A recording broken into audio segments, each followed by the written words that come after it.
There's not much flying that's as fuel efficient as this, but here at the Berlin Air Show, the big industry players say they're trying their best to produce aircraft which are less dependent on oil. Egon Behler, chief executive of German engine maker MTU, shows me what the future of flying might look like and how radical new designs might drastically reduce the amount of fuel needed to fly.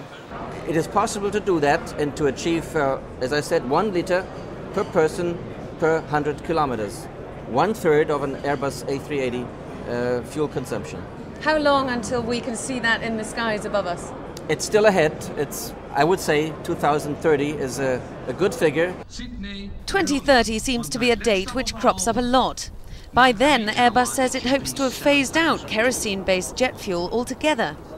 Even now, Airbus says its gigantic new A380 consumes only as much fuel per passenger mile as a medium-sized car.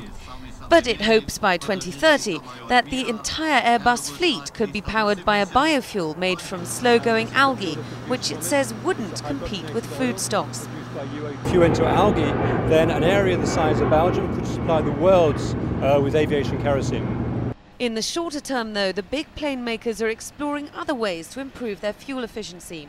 One working solution, hydrogen-powered fuel cells. This is a regular Airbus A320, but inside it, for the first time, Airbus is demonstrating its new fuel cell technology.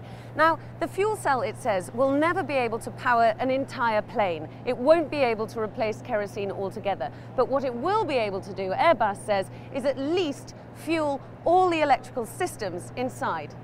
One key advantage here is that a byproduct of fuel cell technology is water.